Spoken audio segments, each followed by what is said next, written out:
All right, so we are here at Level Up Theory Podcast. I have a special episode. I got two people that I'm going to, we're going to have a discussion today on all things about leveling up. Those of you that follow me have probably seen me post some things about these two individuals. It's crazy to think that I've only met them no more than two times in my entire life, yet I feel like these two guys are my brothers. And it's just because they're the two of the realest dudes, honestly, I've ever met.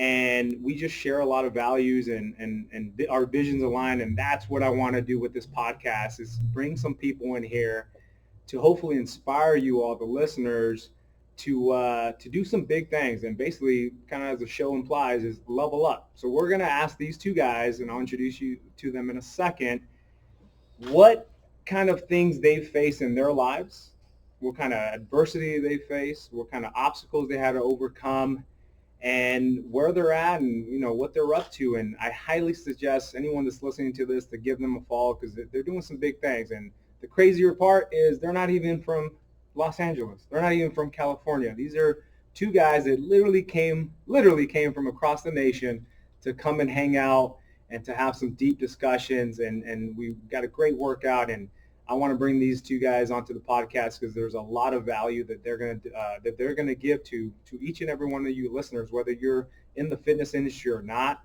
It's pretty exciting for me to welcome these two guys. So they are sitting to my left. I have Coach Jared Saavedra, and he is original. Actually, I'll let him tell a story. So Jared, go ahead and tell everybody a little brief summary as to what you're all about. Yeah, absolutely. So thanks for having me on, first of all. Jared Saavedra. I am originally from Albuquerque, New Mexico, born and raised, graduate degree at University of New Mexico. I opened my business, which is Athlete Ready LLC, in 2015 as a brick and mortar location. We mostly work with athletes, but we have general population as well. Since then, I have moved to Atlanta, Georgia to expand our online platform, which is called Athlete Ready Global, and just connecting with people throughout the entire region. And yeah, man, really enjoy being in Los Angeles. So thanks for being so welcoming to me. Yeah, and we're gonna get into some of those topics that he threw out there. Some nuggets in there that I want. Hopefully, he can share because he's got an amazing story to share. And if you don't know the backstory to the success that he's having, it's pretty remarkable to see where he's at. So hopefully, he lets me kind of go through that door and he gives everyone some good nuggets of wisdom because he's got a lot of them. And to my right, we have Vic, Mr. Victor, all the way from Florida, but nobody knows him as Victor. Here's the crazy part: I know him as Trainer Vic. Trainer Vick. That is when you meet this guy. We were talking about this yesterday in the workout. Is you know what you were doing, who you were with when you meet Trainer Vic. He's one of those guys, one of those humans who you can't be in a bad mood around this guy. It's kind of crazy. Like I almost try to be in a bad mood and I can't. But go follow him. He's Trainer Vic. Again, this is my second time ever literally being in front of this guy, but I feel like I know him because he is who he is, and he is a veteran, so that's freaking even more amazing. Is he's given a lot to the country, and overall just a great human. So Trainer Vic, give us a little brief background. Yes, appreciate it. Thank you for bringing us on. From Florida, originally from New York, moved to Florida, Okay. Staten Island, New York, and then we actually ended up moving to Kissimmee. Uh, joined the Marine Corps, came back home, started engaging into more of a strength and conditioning realm, went into the private sector, and now I am the owner of the X House training facility in Port St. Lucie, So you're originally from New York? Staten Island. When did you move from New York? Little kid. I'm Floridian 100% now. Do you still have family back there? Yeah, a lot. Okay, nice. All right, so we're gonna have a little discussion on kind of the goal is like we talked about before, is to have a great conversation about your guys' stories. I think I'm one of those people where if you follow me, you know I'm a curious person, not just about things, but about people, because everyone has a story, and I think everyone can get wisdom from anyone around you, right? It doesn't matter their background, their race, their religion. It doesn't matter. You can get something from them that they have that could be useful to you leveling up, right? So let's kind of begin maybe the conversation, guys, with Mike. Where are you guys currently at as far as Jared? Where are you at with life right now? So you talked about. So if people don't know, he owns and still currently owns a training facility, an awesome training facility in New Mexico, Albuquerque, called Athlete Ready. But how long did you own that? And where have you moved from owning that gym and being there day to day to where you're at now? So I mean, the journey really began in 2014 when I was just kind of training athletes and people at parks, at schools, or whatnot. Decided to open up my own facility. That was never the plan. My plan was after I'd taken an internship at Exos, and then I actually moved to Brazil for a while. My plan was to apply for my PhD and just kind of continuing my education. And so when I was in Albuquerque, I met a few, really good high school athletes, started training them, and I just kind of fell in love working with high school athletes. And it just kind of, my business kind of snowballed. One thing led to another. It started with training kids. Then I needed to have my own business license, and a business license turned into a logo turned into a website, all these things. So I was like, you know what, I just need to go to do it. This is the time. Since then, it's been an amazing journey. I finally brought on someone that I really trust to take over the vision there. Since 2010, since visiting Brazil, there's just something inside me that is, I'm just like a fire inside, and I want to be able to spread my vision and connect with people like yourselves all over the world. Yeah. So I know once my location in Albuquerque was doing well and steady, that I wanted to kind of spread my message, connect with coaches from all over the world, and live my life kind of in that nomadic way. So. That's awesome. So you mentioned something about the one thing that I wrote down right now when you said you never, that wasn't your plan. Absolutely not. So like how do you go from, and I have a similar story to that too. I never thought of owning a gym as well, but how do you go from the thought of, all right, you're probably going to get your PhD, and then it turns into you owning a gym? Like, how scary was that to take on that big of a responsibility? And we talked about this yesterday, just kind of eating dinner. Is like the risk. Like, were you terrified? Was there fear? Did you like 100% believe in yourself? Did you have people that believed in you, or did you have people that doubted you? Like, what was that mentality like from going to, I never even thought I would own my gym, to now I'm really pursuing and maybe looking at locations and finding out what's the process of owning getting an LLC and all that stuff. What's the mindset going into that? So it's a mixture of all those things. So, Albuquerque, I love my community. I have people who constantly cheer for me. It was a huge risk. I've never owned a business before. I didn't have any mentors, no business mentors, none of that. I just I really winged it, and I was super lucky. I made some dumb decisions early on in my rent, things like negotiating the lease. My gym had been broken into 3 times, all things that I'd never accounted for. And there was such a learning process to begin with that. But the kids that I worked with, the people that I had, believed in what we were doing, and that's really all I needed, Yeah. And I thought that I could always go back to school if I needed, and I wanted to take advantage of the momentum that we had and the impact we were making. And so from there it was just like, let's go. So you bet on yourself. Like, you knew deep down inside, like, I got, let's just say you're sitting at a poker table, like, you're willing to go all in on you. I had to. And in that time, in that situation, I was forced to open up a gym. Yeah. And I was renting space from different places, and I was just growing out of those spaces, just continuing to grow. And it was at a point where it's like, okay, do I just let my business go, or do I just bet on myself 100%? Yeah. So, and at the time, being self-employed is super difficult when it comes to qualifying for a loan and all these things. Like, no banks would give me a loan. I remember you saying it pissed me off. Like, I'm super petty with that. Yeah. Too. Like, so it's even my own personal bank and Bank of the West. I'll mention them for sure.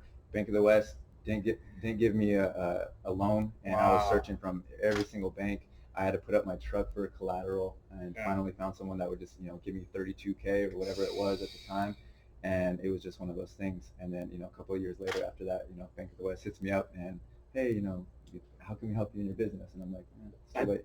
So I think talking with people, whether they own a gym or other stuff, like, they have a similar story where it's like, there's people that are always going to doubt you, right? In this case, it's like a financial institution.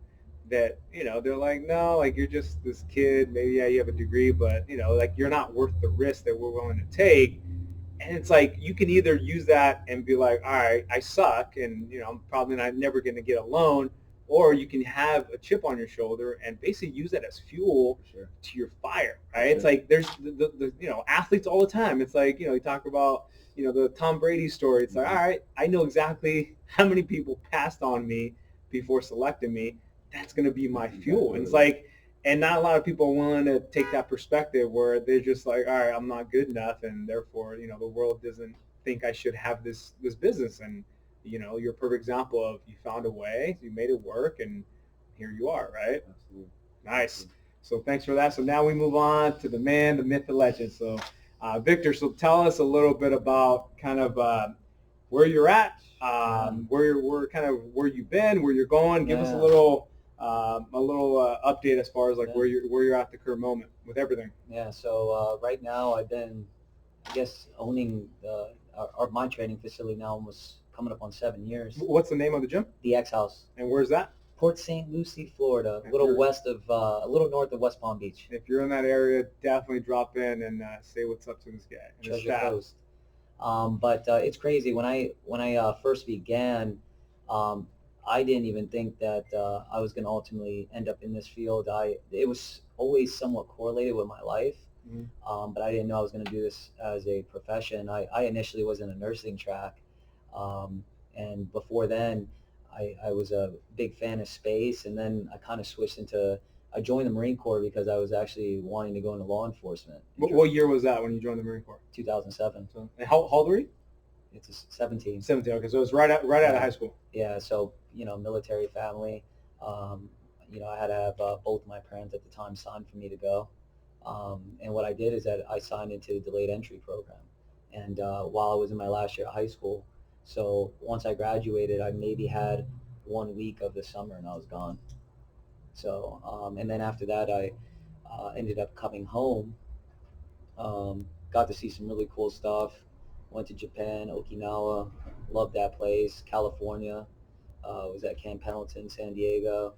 But coming back home, I was kind of trying to figure out what I was going to do, because I was actually implementing some of my kind of like my training strategies in the Marine Corps, but it wasn't something that again, it was going to be a job. It was just correlated, but I was really good at it. When it just came on the motivational aspect, inspiring other Marines to kind of stay in shape, because a lot of times what happens is once you actually get into the fleet, it becomes a little bit inactive depending on like what unit you're in.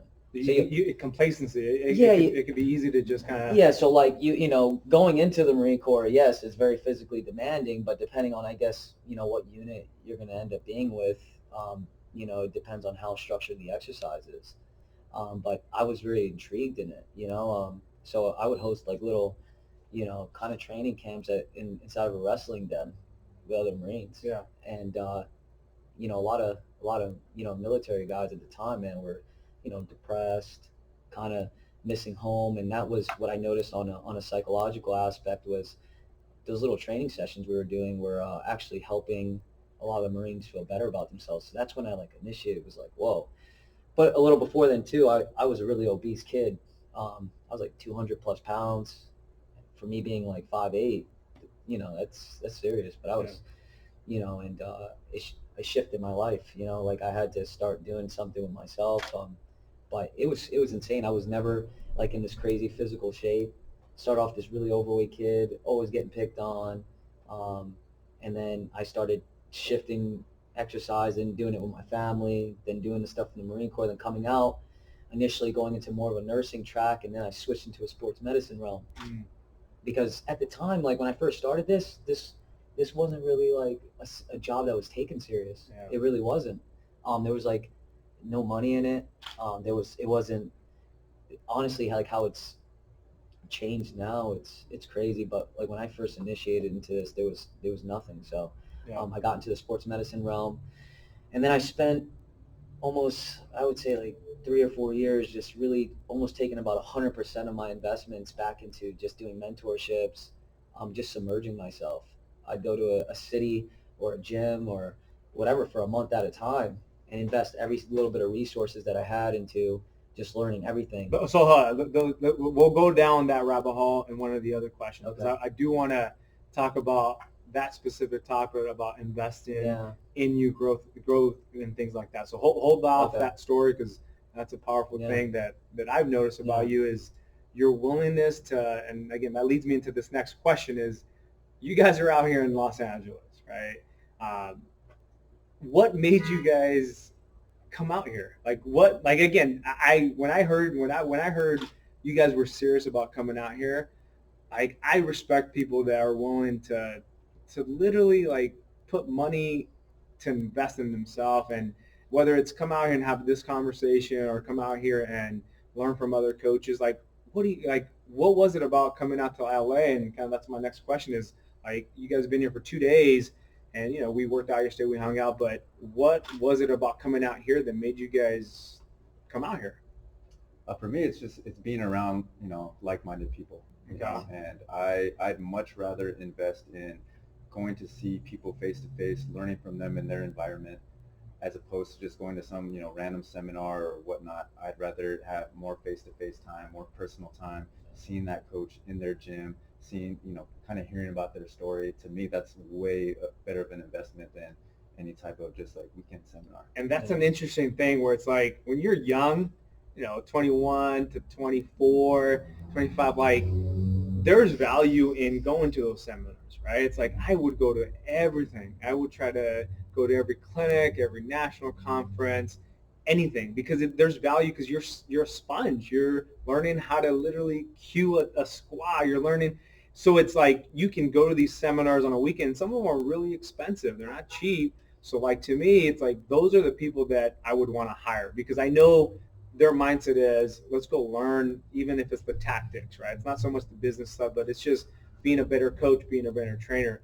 But then eventually you evolve and things, and we'll talk about that in another question, but it's like then you start moving into different types of investment. And like how you said, where it's like, I love where it's like, all right, you have X amount of dollars to spend on a seminar. Some of these are like 500 to 1,000. Vic, you can probably attest some of these are probably thousands of dollars, right? Multiple thousands where you can spend that money on, learning and maybe you get a few things out of it, or you can go and meet people in person and literally learn from them as you watch them, as you talk to them, as you feel their energy, and even probably walking into my facility where it's like when I go to people's facilities, instantly I'm like, hey, I like how the way that they, their sound system is set up. I like how their squat racks are positioned, like little things like that I could get that I can never get out of going to a seminar and something where it's, I hate saying cookie cutter, but it's like they're just giving you information versus like,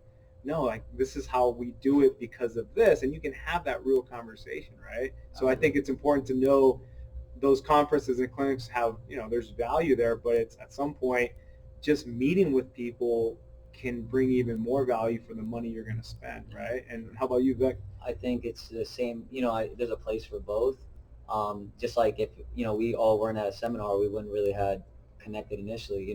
That's true. That's so true. I feel like the seminars, I guess, like if you're gonna compare it with with a training platform, a seminar would be like a group training class, and then this is like more of a semi-private one-on-one. Yeah. And to me, you're just gonna get so much more, and it just shows support in the industry. I just think it's really important for other coaches to support each other, because what happens is you go to these seminars, but a lot of times in the seminars it's like you got all these coaches, but instead of a lot of the coaches working together, it almost becomes more of like a competition within. I've seen that a lot too. You go to these seminars, you connect with these coaches, but then it's like everybody's a little weird because it's like everybody wants to be doing a little bit better than the other guy, and it's just like we're all different, and nobody could truly be better than anybody else because we all have something special to offer. Yep. And nobody can duplicate that. That's what's beautiful about us all being unique. Yeah. So I'm a big fan. Like I call it like, you remember Mega Man? No. You never watched Mega Man? Mega Man, no. Man, you? No.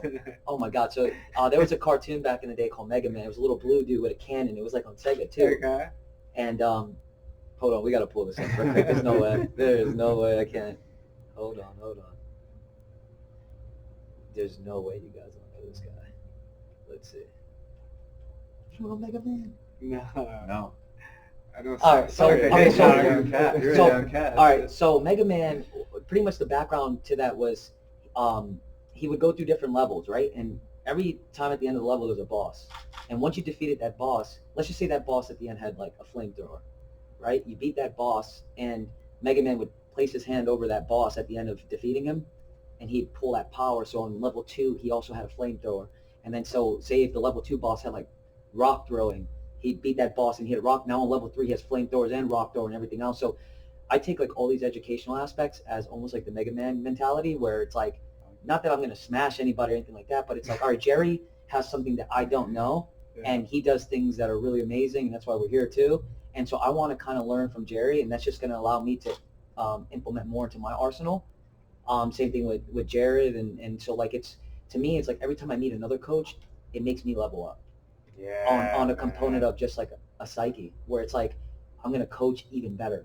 And also too, it just, when we're all networking together, it really gets everybody to level up, because it's like, yo, it's like almost like a team all over. It's a beautiful thing. So that's I mean, at first I wasn't sure where you were going with that Mega, but that's what it's all about though, right? It's like, all right, every level of your life, right? It could be a relationship where you go from boyfriend, girlfriend to marriage to having kids. Like you're always adding, and that's the whole growth mindset, right? It's like the difference between a fixed mindset is like, all right, I'm capped out, right?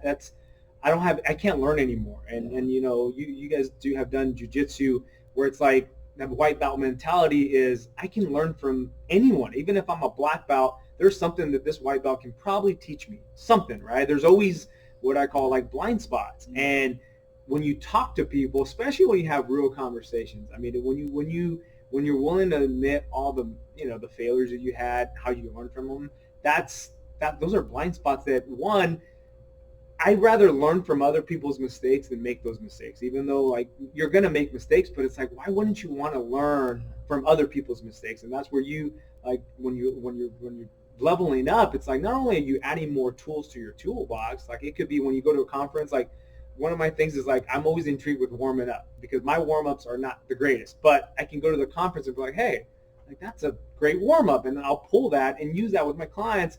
And it's like, even that, learning that one thing was an investment in not only me but in my clients. And then you go to a business conference and it's like, oh, that's how Facebook ads work. And you learn these small little nuggets that add up over time. And I think that's maybe where you're getting, not only do you, when you pass level 1, you have that tool, now you have another tool, and then you keep leveling up, and then like it never stops, right? Unless you want it to stop, because you can at some point, all right, I'm good.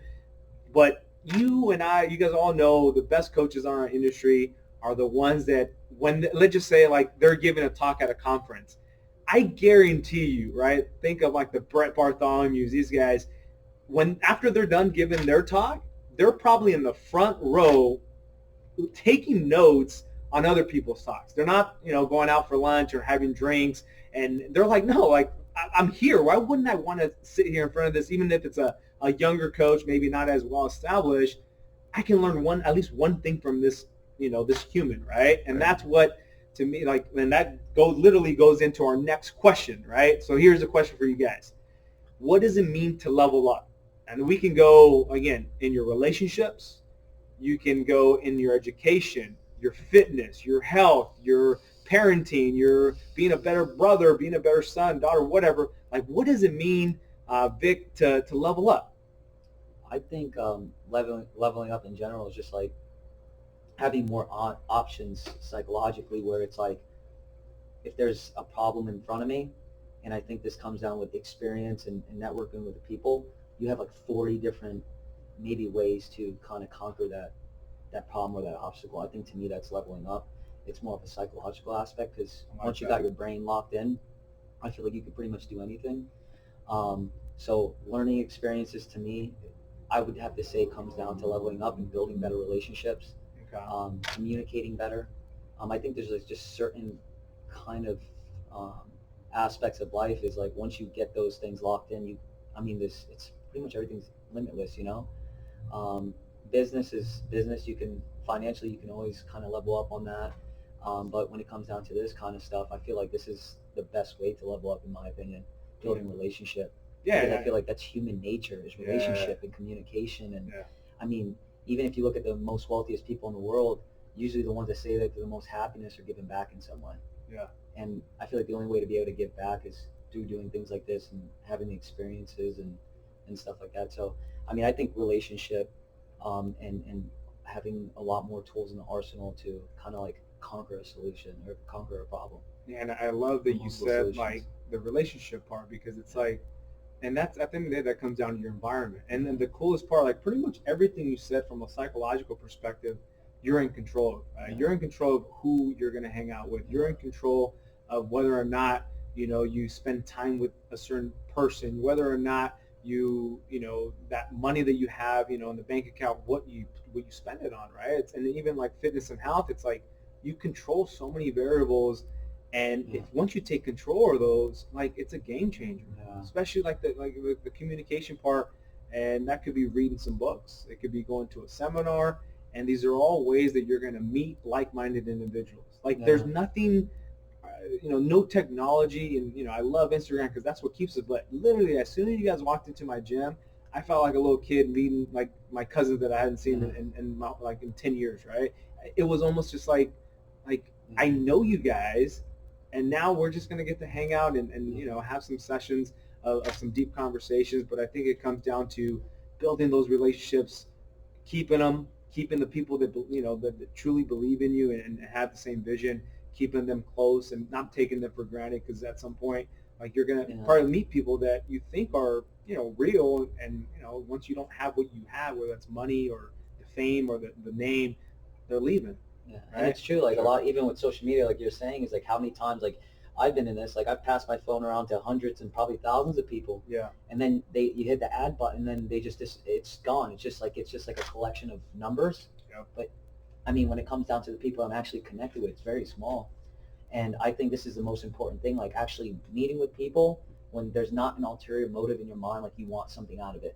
Like to me, that's super important. Like I want to meet with you and hang with you and vibe with you and talk Yeah. with you, and we all learn from each other. But there's no ulterior motive. Like Yeah. I'm not going to sit here and There's snake no oil you something expectations. at the end, or like I love this, Yeah. And on top of that too, it's like you do get to travel the world, but with doing this kind of stuff. But I feel like it's like there's so much more out of it. Like I get to travel, right? But then also I get to kind of build up my education, my experience at the same exact time. So it makes my traveling experience even better Yeah. because I'm like it's like killing, like that saying. Yes. So it's like Two birds two birds with one stone. So it's like, I'm traveling, but then I'm meeting with coaches and we're staying connected, and it's just It's an I think investment. It's like super it's an important. investment. It has a high return on Yeah. your investment. Because not a lot of people in our industry, I feel like, support each other once once they go to a seminar, they meet, they're like, blah, blah, blah, and then they never talk again. Yeah, that's true. And I feel like I've done it. once we all start doing this more often, Yeah. I feel like the industry in a whole will elevate, because then everybody elevates as a team. I think that's super important instead of just like singling out like one or two guys Yeah. that are at the top and then everybody else is at the bottom. Yeah. You know what I'm saying? Like I feel like everybody as a whole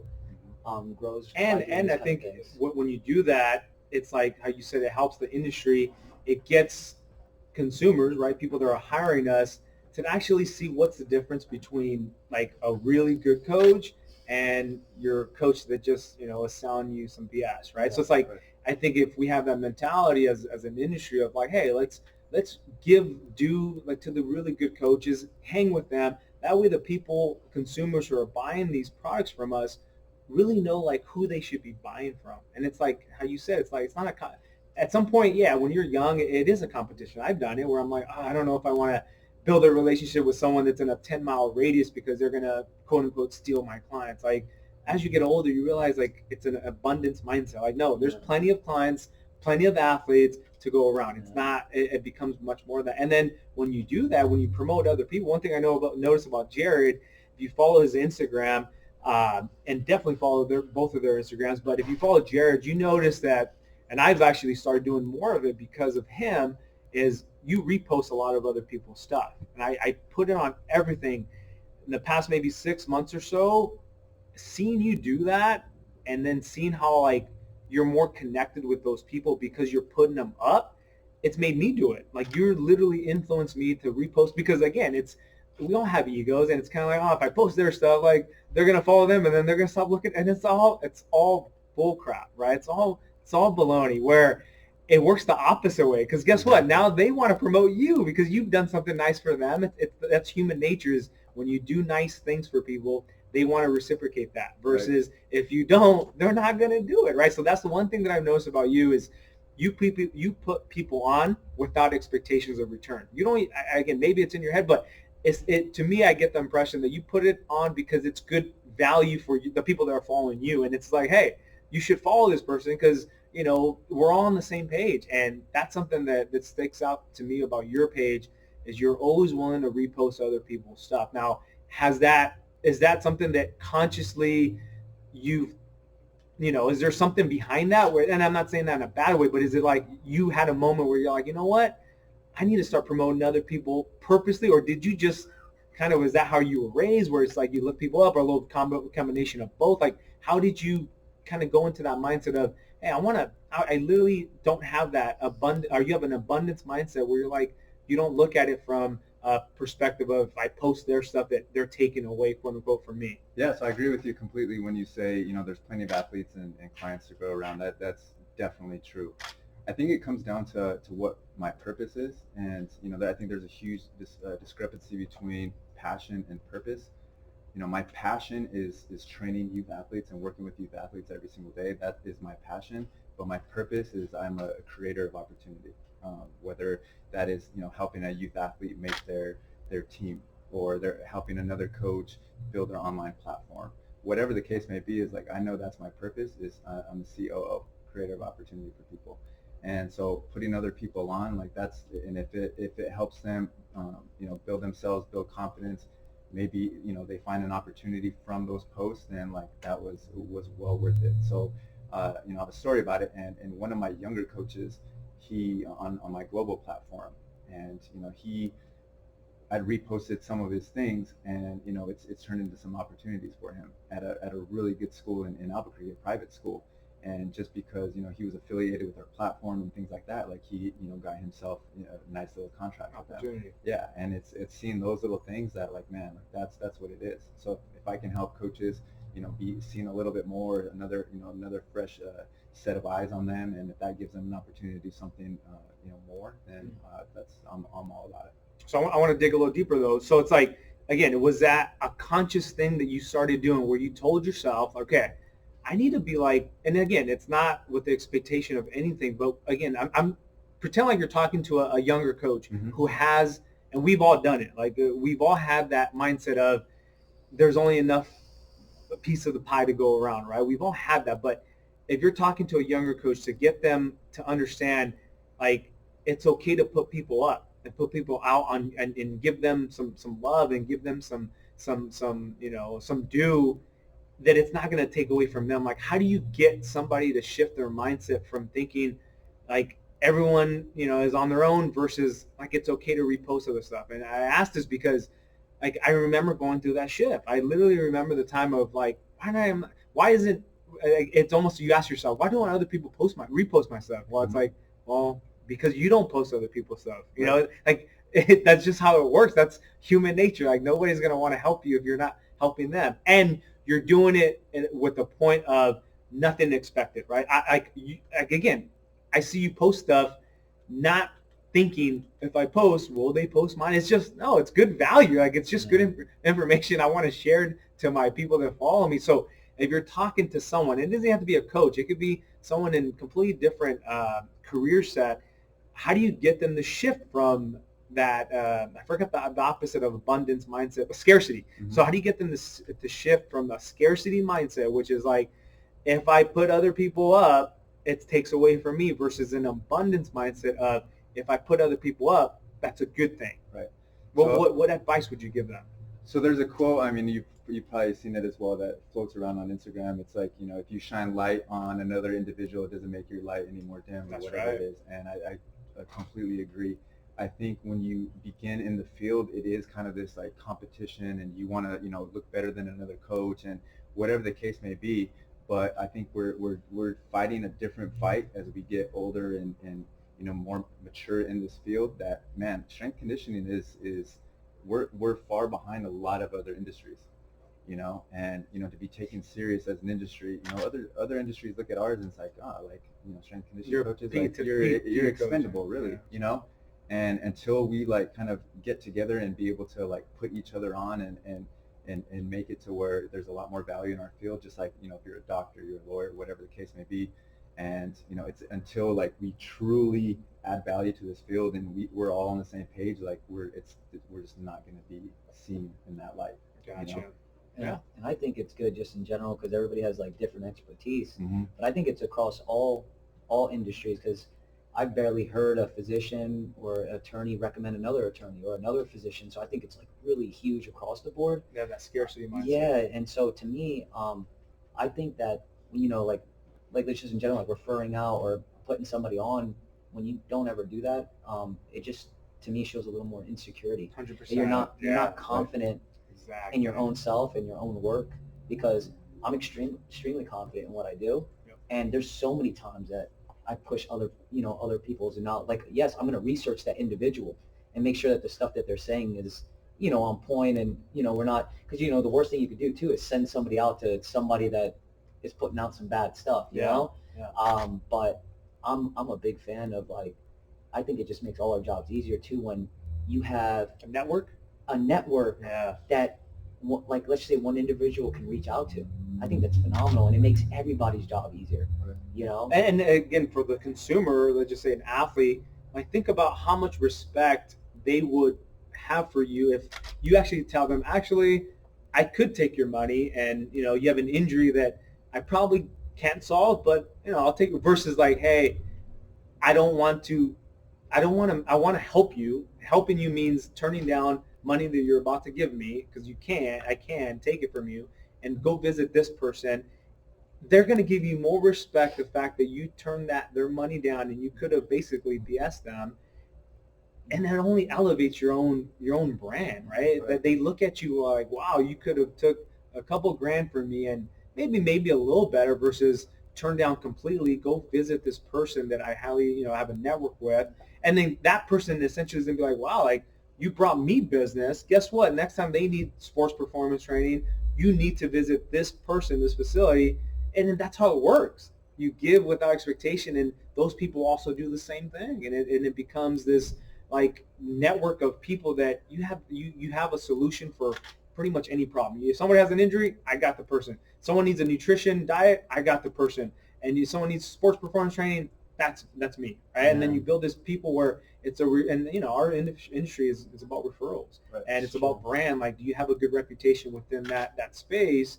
And if you do, like, you're gonna do pretty well, right? And you build a trust for longevity. So trust is like, especially in our business, yeah, like for long term. Like if I can refer you out and they're getting good information, they come back to me, they're getting good information. Good results. And good results, that builds more of a long-term brand versus just now and I'm trying to do everything. And I think that overwhelms a lot of coaches too. Somebody comes in, they really don't know, but their ego kicks in. They're like, I'm going to take this job anyway. Instead, like what we've done in our facilities, that we brought those people on. We're like, all right, what don't we know? Or what are we not mastered at? So, okay, cool. Let's grab a physical therapist, bring them in. There's a lot of people that are training with pre-existing injuries. I'm not going to guess on those injuries.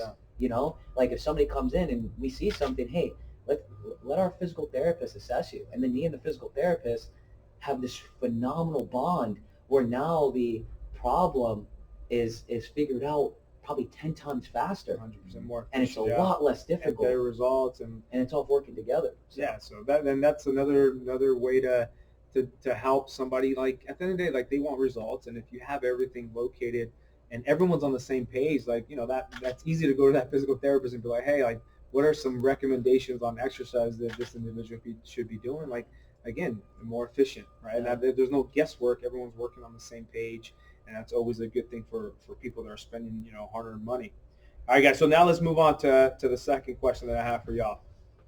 So this is going to get a little deep, all right? But I think it adds a lot of value when we, like, I'm a big believer of kind of Gary Vee, and he talks about vulnerability being a strength. Like when you own the tough things that have gone on in your life, like you're untouchable because nobody. It's that whole.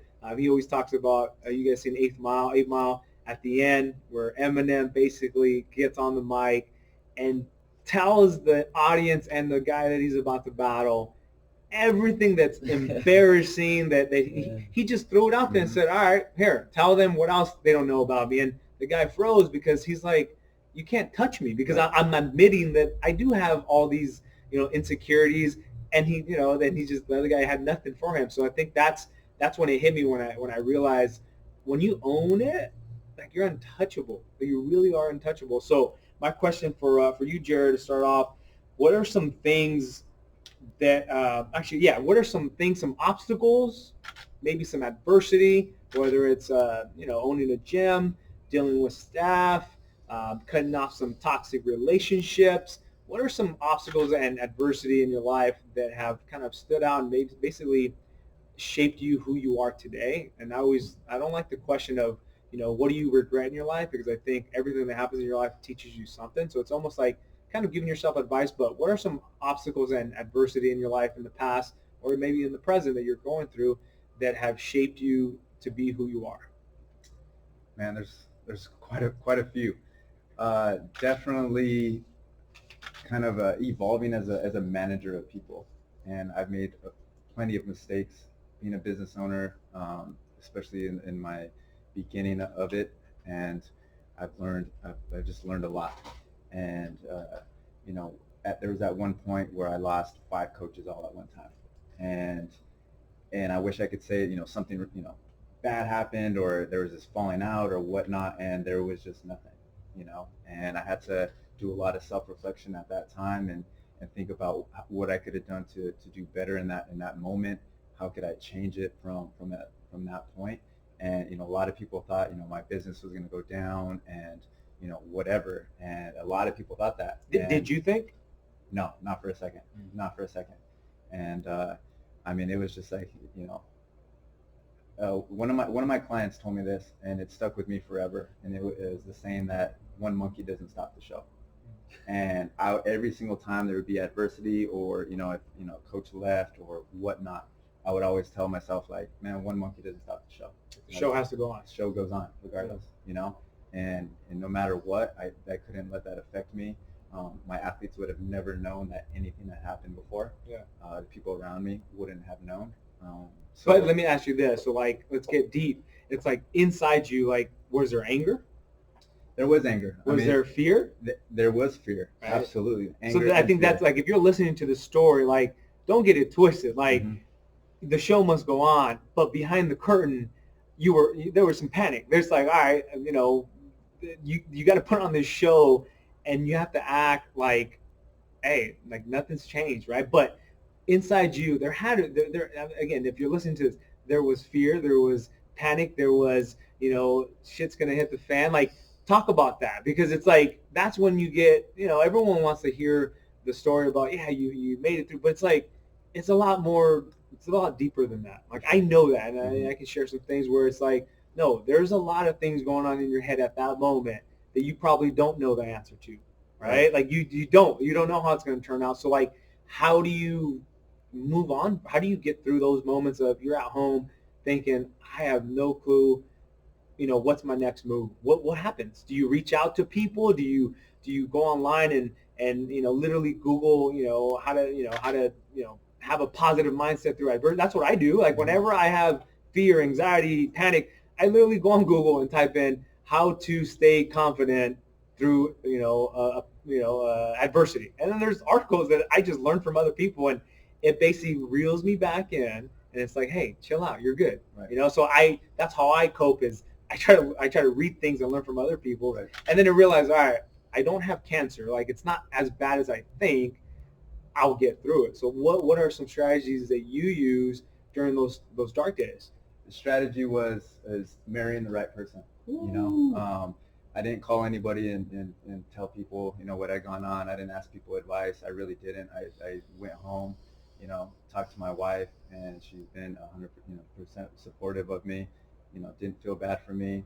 Was like, just you've done this before, like, you're just she gave you confidence. Yeah, absolutely. I mean, if you've done this before, you're just gonna redo it again. I mean, that's just what it was. And give a quick shout out to your wife, because she's out here as well. She has a new business from what I'm gathering. What's the business? So the business is called the Vimage, and it's photography and what's the Instagram? It's at the Vimage. At the Vimage with a V, right? So yeah, TheVimage. All right, check that out. And I mean, what's that all about? So she does photography for primarily for like family photos. She just started her business. I mean, literally about a month ago. Nice. So I'm excited to see her grow in that and see her grow as an entrepreneur. And here's the crazy part. So you just shared a story about her giving you confidence, right? Mhm. So I almost can guarantee you at some point she might be going through that, and now it's like you're gonna be that person that maybe reels her back in and be like, hey, you're good. Like it's one of those things when you're around people that believe in you, they're always gonna like the right people will instill confidence. They Right. might think, dang, it's pretty bad, but it's not as bad as you think. Because Right. we all think whatever we're going through is the end of the world, and it's like no, like you go to there's a hospital out here. It's like a cancer hospital. You got 10-year-old kids that have terminal illness. Like that is a bad situation. Mhm. Someone losing their business. It's bad, but it ain't that bad. Right. It ain't. You don't have 3 months to live bad, For right? So it's like that's kind of cool that now she's taking this journey where it's like now it's your role to like make sure you keep her accountable. Mhm. You show her some things maybe that you've learned, but you're paying it forward in a way that when you were at your deepest moments, like she was the one that kept you. Hey, believe in yourself. You've gone this far. For sure. Don't just throw. You got one flat tire. Change it. Don't puncture all three of the other ones. Right. Right. Right. Yeah, it's been. I mean, it's already even just in the short month. I mean, I'm sure she's learned a lot, and it's interesting that even though that's a completely different field, that they deal with the same things to start their own business. And she's obsessed with being so good at her craft, and I mean, it's great to see. And I mean, not a lot of people are like that to begin with. Yeah. And to see kind of her go through that, and she had a lot of ideas for me, and it'll be interesting to see how she implements those strategies and stuff like that into what she does, and then I could just kind of step back and see what she needs and how I can help her. So And it is. And yesterday when we were working out, like his wife was out on the floor taking photographs, and I know that. So I love reading like body language, and I pay attention to the little things that people do. And like one thing I noticed about your wife as she was taking her photographs, like I've had people take photographs, and it's like they'll take a shot and then they'll stop. What I noticed about your wife is she'll get in like as we're working out, I quarter my I'm seeing her, she'll get into one position and she'll be like, nah, it's not. This is not perfect. Right. She moves a little bit. So one thing I noticed is like she pays attention to the smallest little details. It's not like, hey, let me just take this shot because they won't know the difference. She'll know the difference, and that's what makes a great coach as well. It's like I can like let's just say I forgot who posted it recently, but they posted a thing on their Instagram where it's like they showed a picture of a coach on a basketball court with one student, and the thing said something like, okay, this coach has three options. And what happened was the entire team was supposed to be there. One kid shows up, and you have three perspectives. One, the coach can be like, all right, nobody's really here. There's one person. Let's cancel the class, right? You know what? Today's canceled, the training session. Two, they can be like, well, there's only one kid here, so let's just go through the motion. And the last one was like, hey, there's one kid here. I'm going to make it a freaking phenomenal session. I'm going to make sure I'm paying attention, that all my attention to this one kid. Guess what? Because there's a parent watching. And it's like those are the things that separate good and great. It's like other people won't notice that you maybe didn't do what you should have. They won't never know. But it's and you can't live with that. And that's what like to me eats me up when it's like I go for a run. It's like I can't stop until I cross that finish line because nobody will ever know that I didn't run through the line type of thing, but I'll know, and that messes with me. Right? And that's what separates good from great is no one else might notice, but you'll notice, and it'll eat you up inside. And that's what I notice about people where I can tell instantly, like, do they pay attention to the details? That's an important thing when choosing your doctor, your dentist, your wife, your anyone around you that you're going to invest time with. Choose those types of people who take pride in their work, right? Especially as a fitness trainer, like this is your body, right? Great point. So, Coach Vick, how about yourself, man? What are some obstacles, some adversity? I mean, going back to the story of you joining the Marine Corps at 17, like that to me is you're signing up for a reality check, right? Even if maybe you had a disciplined childhood, everything was, but it's like you're on your own. Like to be a 17-year-old kid, I can only imagine what must be going on through your head where you're thrown in the fire of you better mature. And so what are some things, whether it be the Marine Corps or other things in your life, that some obstacles and adversity that you've gone through? And then you mentioned something about being heavy as a kid. I mean, I can sympathize with you, man. I'll show you my driver's license. Like you wouldn't see that's the same person, but I take pride in that because that gives me a little confidence in myself. But what's something that you've gone through or maybe currently going through that you can maybe inspire other people to keep pushing? Just appreciation. Like we all go through things. I got to a certain point where I find positivity through any situation that comes along, no matter what it is. It can be super stressful. But what's really weird about it is that if I'm not stressed out, and it's not that I look for stress, but I like the feeling of like a positive tension. Like I don't like things to be too calm. This is just me. I wouldn't recommend for Yeah, people to look we for were talking about problems or look this. for Yeah.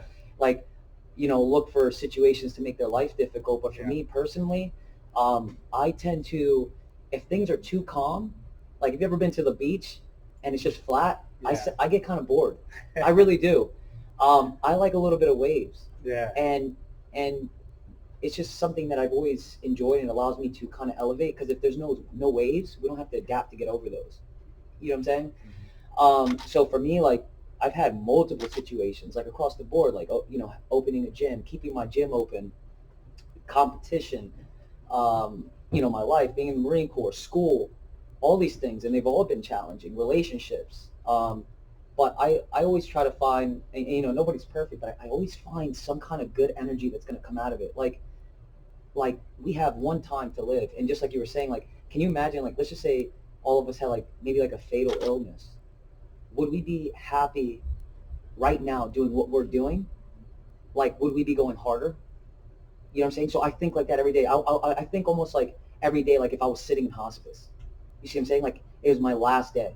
Like I don't wait till that happens. Yeah. I want to, when I'm like old and I can't move anymore and I'm just beat down. I want to be like, yo, I did everything that I ever wanted to do. Like you want to live to your potential. I Like, want to. you don't want to Exactly. be living on that bed and say, "Damn, I had more in the tank that I didn't even touch." Exactly. And so like to me that's really important. Like and that's just what I look at. Like I want to, every time I go to bed, I want to feel like something was accomplished, and overall long term, did I do something to invest in myself to get myself to that next level? Because I know if I don't, yeah, the day would be easier, but long term I'm going to regret that I didn't do it. And so for me, again, I kind of like look for the fire, Yeah. and then I want to find a way to put it out, and find a way to accomplish something new. So like that's something to me Yeah. that helps me, kind of develop everything. So Yeah, so you're looking for your next mountain. I'm Like it's looking. like you're not okay with going. All right, you just climbed 10,000 feet, and you're like, hooray! Like I'm that's it. Like No. you're like, no, let me look for what's the next tallest and peak that's around that I can go and train for and climb, and then after that, when's my next peak? and to go to that, like I go, and when I'm up there, I'm definitely looking down and appreciating everything. Like Man, it's not like that's it's not like huge. it's not like accomplishing something and not being like content. I'm super content on everything that I've ever done in my life. Honestly, I really am. But what I'm doing is like every time I accomplish something, I'm like, I did that. Like, and it just builds me up to do the Confident. next thing and the next thing and the next thing and the next thing. And it just builds like this super shell where I'm just like, I really feel like I feel good. Like a lot of people tend to kind of wait when something really bad happens, or like they're on their last straw, like where they're not going to make it, and then they want to make all these really big moves. And I'm not saying they can't be done, but why not do them when you have the resources and the motivation and the energy and the youth and all these things? And to me, that's important to me. So So it's like, why save all this money for retirement and not take care of your body when you're retired and you can't even use the money? You can't travel. You can't spend time with your grandkids. It's like, no, it's like you have the means, use them. and it comes down to being technical. Like, yes, save. You want to save. You Yeah. want to have these things for later on. But I want to make sure too that I maximized my potential. Yeah. Like that's my key, is like maximizing my potential, because like everybody's doing something. Yeah. And I kind of want to be beyond that pool. Like it's just like, so even like when I go outdoors sometimes and I look up, like, because I was very fascinated in space for a lot of years, right? I look up and I'm like, God, it's so vast. And it's like, there's no way that just doing like these really minimal things like is okay with me, because I'll look up, I'll go to the beach, I look up at the sky, and it's like, man, we're really small, if you look at these things, right? Yeah. And I just feel like there's just so much out there, like just like going to Cali, we're in the West Coast now, Yeah. and it's like we're in California now doing this, and Yeah. like if it wasn't for any of us, taking risk or challenging, I guess, like the status quo. Like I was a big fan of the Apple, Steve Jobs, right? His big thing was challenging the status quo. Yep. And that got him to that next level. He was doing things that were silly to most people, Mhm. but what did it end up doing? Changing. Now everybody that you see, I mean, the market's held by a lot of the stuff these guys have done. It's the guys that are challenging the status quo, and they're living like it's their last day, and they're putting everything into it, and that's how I want to be. Like that's how I live my life. So, Yeah, no, man, I couldn't agree with so many points that you talked about. But also, it's like, I think you said something, because there's a book that I'm reading. It's called "Stillness is the Key" by Ryan Holiday, where one thing he talks about is, because I'm the same way, where it's like I want my next challenge, right? And his perspective, and it made sense to me, where it's like a lot of times people are looking for that next challenge because they want to avoid being complacent, which is like great, but then they don't appreciate like what they've done, right? It's like it's the whole Michael Jordan Hall of Fame speech where he goes up there, and instead of being like, man, I'm so thankful for my teammates, my coaches, all the success, he's like, nope, you didn't believe in me. You didn't believe in me. Like he can't even enjoy all the stuff that he's accomplished because he's so resentful, which is like going back to your point. It's like, yeah, that should be used as fuel, but at some point you do have to appreciate what you've done, right? It's like you've been around those people where they're chasing the next shiny object, and they can't even appreciate, like, the awesome family that they have. They can't appreciate, a great, the business that they're giving people jobs and things like that, where I think that's a key thing of it's okay to chase the next obstacle, next goal, next whatever, but also make sure you appreciate that you just climbed up this Mount Everest versus looking for the next thing. Like appreciate that you climbed that dang mountain, you put in the work, but don't sit on that and be like, I'm done. I guess that's the other perspective, is like, don't think I built a business, now I'm good. Because that to me is also, I can't resonate with that, right? Because it's like, that's the opposite end of the spectrum. So it's like anything in the extreme is not probably a good thing, right? And the balance is great, but it's like, it's just the perception of enjoy what you have, but don't sit on it and just think I've made it, because that's also where you're going to get crushed by the next Steve Jobs, who's going to invent something that puts you out of business, right? So I think that's a great point to appreciate the journey and things like that, but don't get complacent. And I think it's also, it comes down to an individual basis, because like, let's just say Steve Jobs, whatever he was doing might not have meant success to another individual. 100%. Like sitting on a mountain and being okay with that might be successful to another individual, and I have nothing against that. Yep. No judgment. No judgment. But for my own personal brain, and how I was raised and all that, like getting to that next level and appreciating all our last levels is what makes me happy and gives me true freedom. Like, like just feeling free. I feel free when I'm doing something. And that's basically self-awareness, is knowing what's right for you, right? It's not caring what other people, and not even judging other people, but knowing what's right for you. What you just said may not be right for me, right? We had a conversation last night where, me and Jared are a few years older, and our perspective is a little bit different, right? It's not that I'm right, he's right, you're wrong, who's wrong. It's just a different perspective, and that's a good thing. And that's where surrounding yourself with people that are just not like yes men or women, where they challenge you a little bit and give you a different perspective. Nice. So now let's talk about, maybe, I think this is a big one for me, both professionally and personally, where it's like, what are some things that have changed as far as your mindset or your perspective on, like, for me, one thing I can point out perfectly is training. I've gone away from training for how I look to training for, I want to live as long as I can, right? I want to be as mobile as I can. And it's like, if I look better, that's a bonus, right? But that's not my purpose. That's not my why. So what are some things, even with business and things like that have changed, but what are some things in your guys' lives that, maybe even looking back a year ago, 3 years ago, that you're like, man, like I've really changed my mindset. It's not that you're right or wrong or even that you've evolved. It's just you have a different perspective on. Can you share some of those things? Yeah, absolutely. So, I mean, my kind of philosophy has changed, like in my career, especially when I first started. So, I mean, when I opened my gym, I had the vision after a year or two that, yeah, I want to have this, huge facility and, do all these things, have, hot tubs, all these things. Like I was just completely dreaming. And so a lot of what coaches say is sometimes less is more. And that is basically the approach that I take in my career. And I know this is what we talked about yesterday. And so now it's like, man, I want to have, a nice little facility that's super efficient, and I'm able to be as flexible and as mobile with, my career as possible, so that I can just come out here to visit Jerry or go to Florida to visit Vick. And that's the kind of lifestyle I want. And so, that saying, sometimes less is more, it's like that resonates with me like crazy. So a few years ago, maybe when you started, like you would have never even thought about this perspective.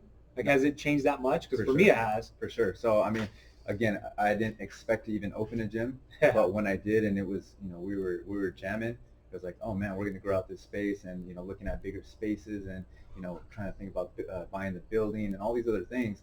And it's like, man, I'm really. I remember having some of these conversations over the phone with you, man. Yeah, for sure. And I was excited. I was just super excited. Yeah. And then I got, the taste of being able to travel and connect with coaches outside of, Albuquerque and New Mexico. And I was like, man, there's just so much impact I could make and learn and take back to my community in Albuquerque to share and with other coaches. And so it's just coming to fruition right now. Nice. How about you, Vic? Any big kind of perceptions or perspectives, mindsets that have evolved or changed over time? I think one of the biggest one was value. For me was I at the time I wasn't realizing how good I was at certain things. Um, What do you mean by that? Like how good and detailed I was at certain aspects of just everything I was doing in my life. Let's just say in business, and I was undervaluing myself a lot because of passion. And I think that's the double-edged sword with passion. Sometimes you do too much for free, or you do too much at a low budget, or you do too much. And I was more on that end. I was like, I want to help everybody. You're a giver. And I want to make everybody happy. And so one of the big things that shifted with me was that no matter how hard you work, you can't make everybody happy. And not everybody's going to agree with you. And everybody's going to have like a kind of like a different mentality on how you do things. And so I really took that into appreciation. I remember I talk about a certain subject, and maybe half the people didn't, but the people that did were just so fired up. And so to me that meant a lot. So I think a couple of years ago I was maybe trying to be everything to everyone, and I was devaluing myself to be that. Working excessive hours at a low budget, or just trying to do as much as I could for people. And I think that I believe that we all need to do for others. But I was to the point where it was like the passion was so much there that I wasn't realizing how the negative I was doing to myself by putting myself out there so much and kind of like dogging myself. And then so I had to sit down and have like just like a self-talk to myself and start analyzing things. I'm like, yo, I am really good at what we do, looking back at just all the years of what we've done. And it's like the thing about our industry is that you have to set, like when you're working for a company or whatever, maybe if the boss thinks you look good, the boss will elevate your career by promoting you or giving you a higher pay. And in our field, I think a lot of people don't stick because nobody does that for you. You have to solve the biggest problems, but you also have to increase your own value. Yeah. And so like for me, increasing value is huge. And then secondly, pulling back on how many people I were training and offering a better quality service. Like I was training so many people, and I don't train as many people anymore, but the sessions that I do now are so much better. It's a lot more detailed. I've met so many better people. Everybody I've met has been phenomenal, but I just met just such a kind of like a different caliber of individuals that I absolutely love. So I would have to say is that the biggest shift is value, the perception of value, and just I think that has to be my biggest one. Nice. When it comes to, I think I can perception on these when things. when you talked about because when you have so many clients, it's like it's just human nature and it's inevitable. Like you can't bring it every time. Like it's just at some point, like people don't understand, like being on for 8 hours is tough, right? And sometimes you got to have awareness where it's like do I want to just continue to, and Jared talks about a time where it's just like you're burning the night still, where it's just, that's just, you're supposed to grind. And that's just, and it's like, if you're young and you're just getting in and you're trying to build up your clientele, you better be grinding. Like, you're not going to, it's not going to come to you, right? But once you get there, now it's a matter of being more efficient. Like, can you do things and more efficient ways, whether it's online? Can you build a platform that gives people opportunities to do that?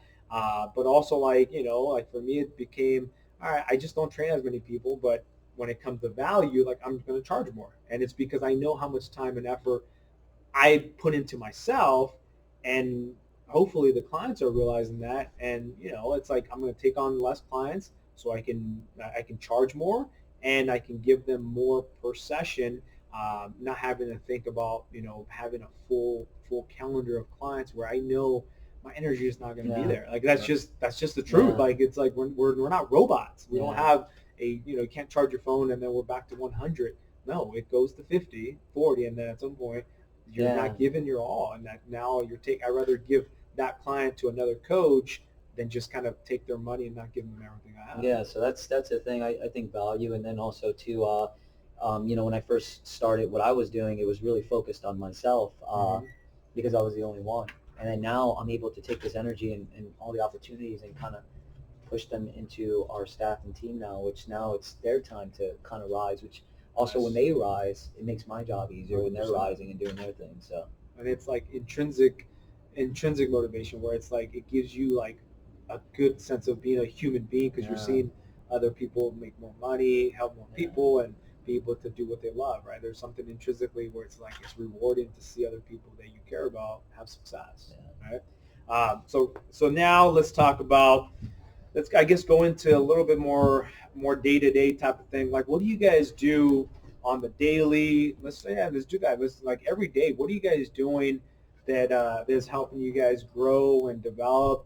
Like, what are some tactical things? Are you reading books? Are you going online and buying some courses and watching some videos? Like, for me, I'm all about books and like YouTube videos. Like, I love watching YouTube videos on how to start a podcast and those types of things. So I'm always making sure every day I'm doing something that's developing me in some way, right?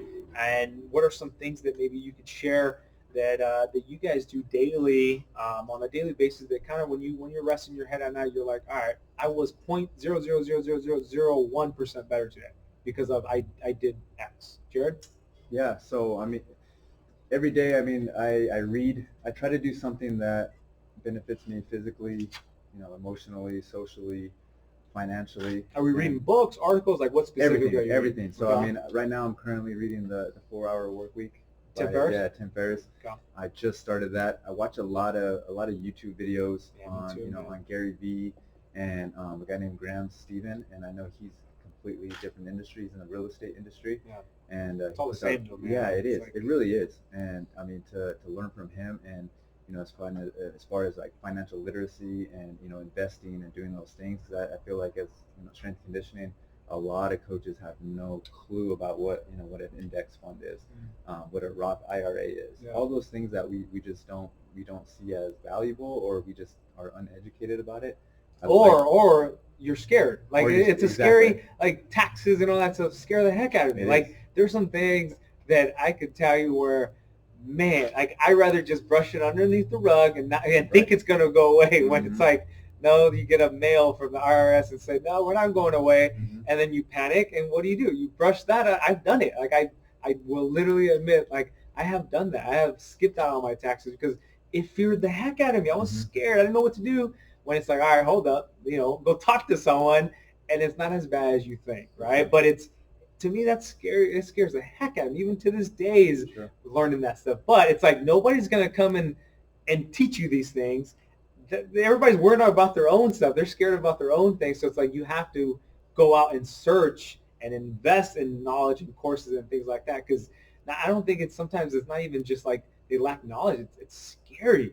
It's scary to think about money sometimes as a strength and conditioning coach, trainer, and things like that. And a quick tip with that, I mean, if you do not have an accountant, I mean, get one. Creative a lot of investment. people try to do their taxes on their own and try to figure that out. It is such a, you're wasting your time. One, that is not what you study. That's not your profession. Get someone who is really good at doing it, and you will save thousands of dollars, save a lot of time, headaches, everything. Stress. Get someone else to do it. Delegate it, just like anything.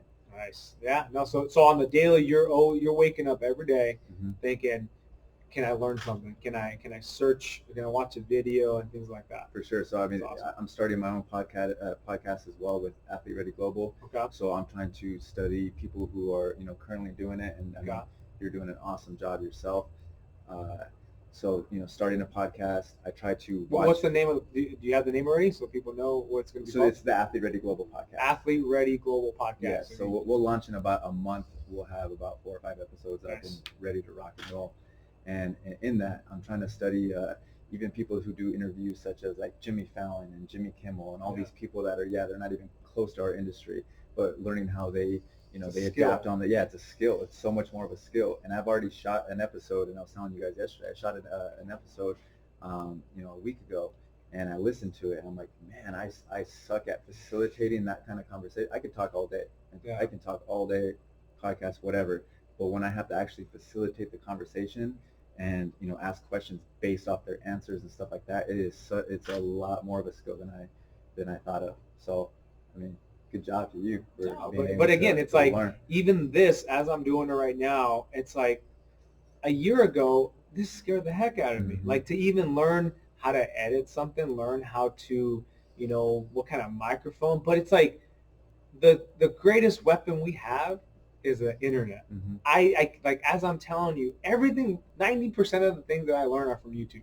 If I want to, one of my headlights just went out. I went on YouTube, and then I spent $30 and went to AutoZone, and it was a fuse that I learned how to change because I typed into Google. So it's like when people like want to be spoon fed, I'm like, I'm not gonna do it because everything is at your disposal on the internet. Like literally, you can learn anything. It's just, are you willing to invest the time, right? And that's what it comes down to. That's why I don't have respect for people that want to be spoon fed, because it's like people that have gone through the grind of learning. But if that's also a skill, is learning how to find things, because it's like you learn how to use YouTube better. You learn how to go on certain blogs, and like just the act of you searching knowledge, that in itself is a skill, because you have to learn, what do I type, what websites are good, what are not. Like that stuff these are all learning opportunities that you can't get if you don't do them yourself, right? And that's why, like, when people reach out and they're like, hey, like, how did you, most of the time I'm like, look, it's not me being a hole and not wanting to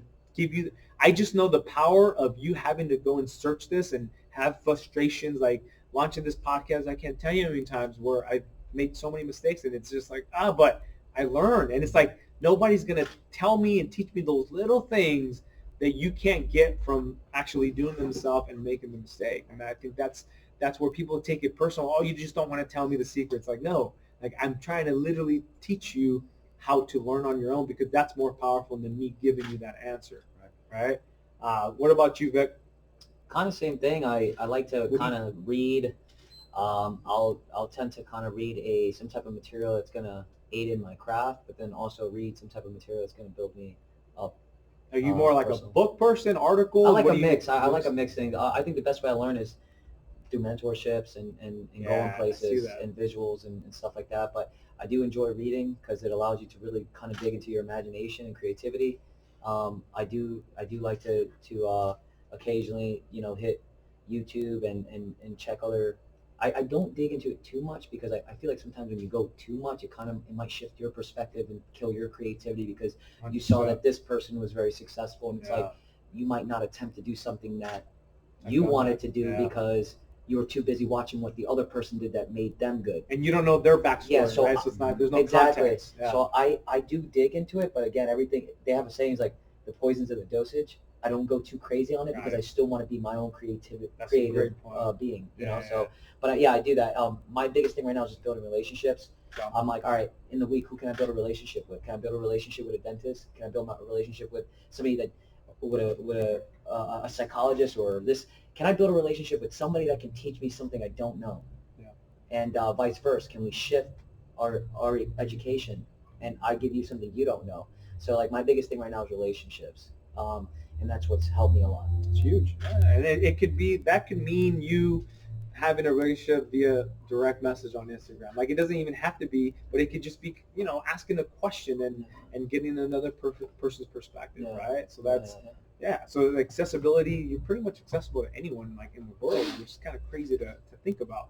All right. So last few questions. This would be maybe a good opportunity for you to like, had there been any people in your lives that have, whether you even know them, it could just be, social media driven, but anyone in your life that has shaped your life for the good?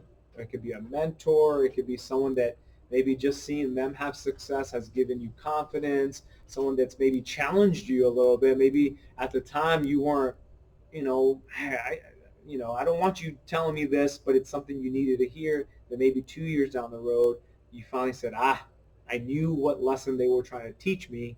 I just wasn't ready to receive that message at that given time. Are there anybody that pops into your head? Go ahead, Vic. Popped into my head. It could be family too, parents. Yeah, I it would could be say a brothers, mix. sisters. Family, friends. I would have to say all my different experiences, people that I've met over the years. Sometimes what I do is like, because like we have like paperwork on, and this is just in my gym, but we have paperwork on every individual that we ever worked with. And you ever seen Bruce Almighty? Yeah. Okay. Do you remember when he goes into the initially meeting like God, and then he hits the file cabinet and the thing rolls out? Yeah. That's how my cabinet looks.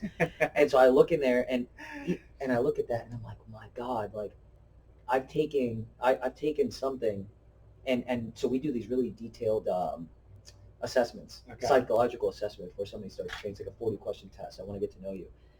But I learned something off every single one of those assessments. So when I pull that drawer open and the thing has about probably 10,000 sheets in there, I'm like, it's like there's so much stuff that I've learned with speaking to people and their experiences. So I would have to say is that having people talk to me about their experiences has developed me really, really well. But yeah, family is always important in your circle. I think like having a tight circle is amazing. Social media is cool, but I'm more of a person that I want to talk to you face to face. I want to see if it's real. Yeah. Because anybody can, social media is a highlight reel, So it's like we don't really, anybody can, I could have had a really crappy day all day. Yeah. I could have been like, selfie, I'm the most happiest person on the planet, which a lot of people do. Yeah. I've met a lot of people. I do that. And I think we all do it. Yeah, but the thing is, it's just, I feel like the only way that you can really get someone to really feel your message is if you're truly feeling what you say you're doing and saying, So it's, and so for me, it's like, I like this more personal thing, where I can really get a feeling of energy. Like to me, I really feel this stuff, like, it's crazy. Like even some of the people that I've worked with over the years, and they have these gigantic social media followings. Let's say they're like a model, they'll come in super depressed. Yep. And it's sad because they're trying to live to a standard of what social media puts them at, and so like they're not happy. Yeah. And then, but it's crazy. Like then, they'll talk to me. We have this like, this serious conversation, and then it's like they go right back to the same rhythm, like kind of faking this happiness. And like, I'm happy, like I don't fake what I feel. Like I want. So I think again, experiences and meeting people. Like I'm a very people person. Yeah. I guess like they would say it's like extroverted. I'm an extroverted individual that I love to meet people. I love to talk. I'm very touchy feely.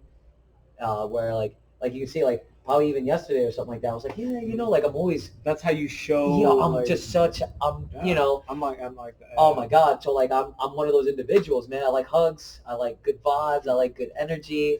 I just Hey, if anybody's in Florida out there, walk in, and if you need a hug, definitely go see Coach Vick, because that man, he's real. But I feel that anyone around you can feel that those vibes. Yeah, man. but that's what I would say, real. and so like experiences, people that I've met doing this kind of stuff, the real sincere stuff, not just like DMing you and saying how's everything doing, or could you help me with this? Like let's all meet and collab and talk and do these things. Even like when I went to go see Jared, or like I and to me it's important. Like I feel like if you're going to invest your time and resources into going to see somebody, that tells how much that person means to you. Because not many people do that. I don't know many people that do that right now, that go to different places to actually meet somebody they're in connection with. Yeah. That actually have to travel, I not go agree. down and drive in a car Yeah. for 20 minutes. It's a Get on different a flight, investment. Different not investment. sleep, fly across the state or the country, and then meet with that person and use your resources. So, and I love every aspect of it. So.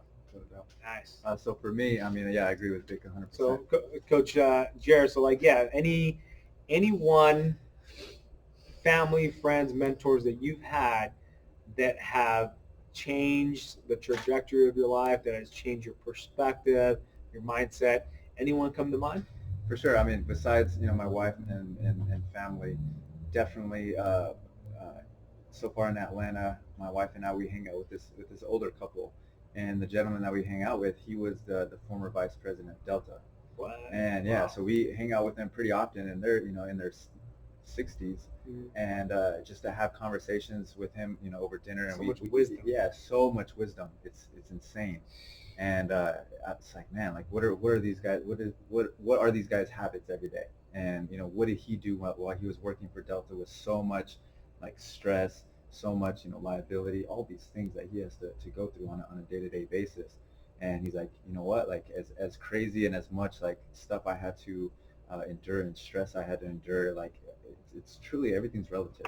Even though I'm in charge of thousands of employees, it's still the same thing as you being in charge of 5 people. And I'm like, in my mind, I'm like, no, that's not the same thing. And it's like, it's relative. It really is. Like your emotions of what you're doing is the same emotions of what I'm doing, and that made it like that changed my perspective like a ton. It's like, you know what, like, you're right.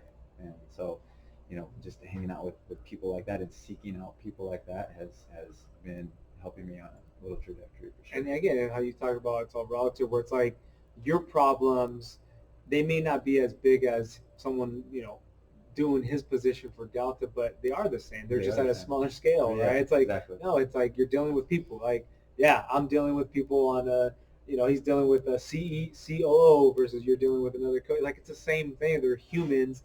Humans have, there's that, what's his name, hierarchy of needs, Maslow's hierarchy of needs, where as humans, we all have these needs. If you can meet them, then yeah, they're gonna want to work for you and work harder and things like that. So it's like it's human. You're dealing with humans at the end of the day, right? So that's awesome. Hopefully, what do you want? Do you know if you want to put his name out there? So you give him a shout out? Yeah, Greg Riggs. Greg and Kate Riggs. So hopefully he's listening. So it's actually my accountant's aunt. So he's the one that, yeah, I mean, he's the one that hooked us up. And so that's cool, man. So maybe you don't know you're making a big impact, but Jared definitely is taking in some of that wisdom from you, Greg. Okay, so let's finish out with these last two, and then we'll wrap it up.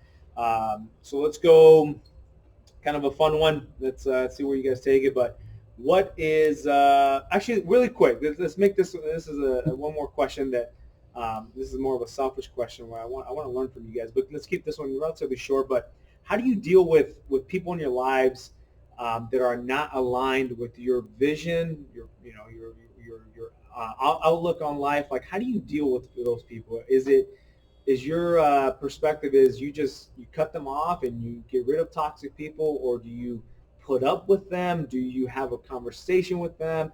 How do you guys, and let's keep this relatively short, but how do you guys deal with people like that it could be a family member, it could be a worker, it could be someone that's in your life that is not adding to your life in a positive way, that if not, they're probably sucking out energy from you and very toxic. What are your guys' strategies quickly to learn from, and maybe people out there are listening can use this advice? But this is a selfish question where I'm not saying I have tons of toxic people, but I'm actually open to seeing how other people deal with those types of individuals.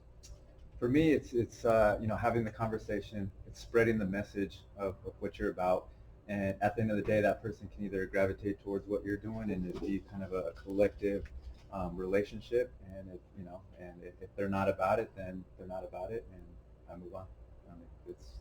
I know at a time in my career where it's like I want to spend as much time with people like yourselves as I possibly can, and if something doesn't align with another person, and that's okay too. I can love people from a distance. So how about Vic? I would agree. I would say kind of like the same thing.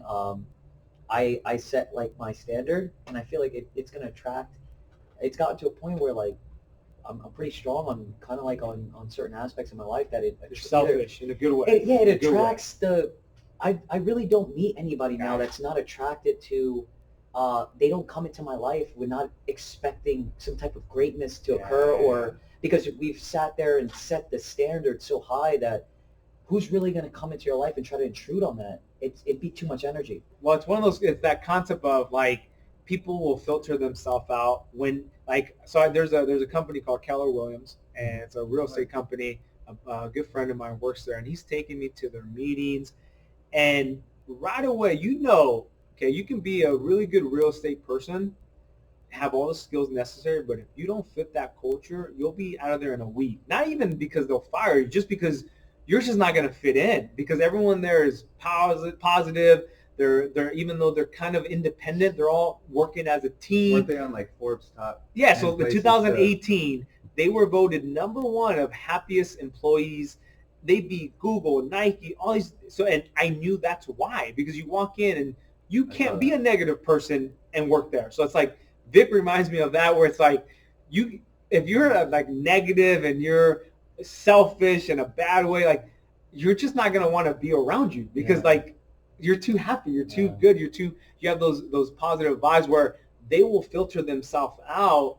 And I think that's where it starts with having be about what you're about. And those toxic people are gonna understand like, damn, I don't even have a shot to like hang out with you unless I change to fit into the quote unquote group. And it's just like us, us three, like we're not gonna let some random coach into the circle because we got to kind of filter them out. What are they about? Are they good humans? Are they about war? And you have your platform online. I'm sure it's like you don't want just random people. Like you have standards, and you probably set the tone right away. Hey, like if you want to be a part of this community, these are the requirements. These are the what's that word I'm looking for? Standards. Yeah, the standards that are expected.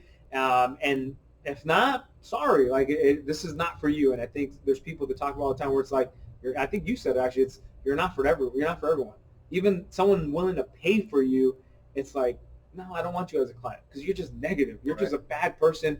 Even though you'll pay me, no, it's not worth me lowering my standards because of a couple grand. Like it's just not worth it in the long term, right? So awesome. So all right, last two. These are going to be a little bit more fun. Is what's something, if you can think off the top of your head, what's something that not too many people know about you that they would be surprised? Like maybe some clients are tuning in and they might not thought that they know this about you. I think this is pretty fun. It shows some vulnerability and people recognize, the nerd in you is what I tell people. People don't know how big of a nerd I am, but what are some things that your clients, some friends of yours, maybe me and Vick don't know about you that we'd be surprised to find out?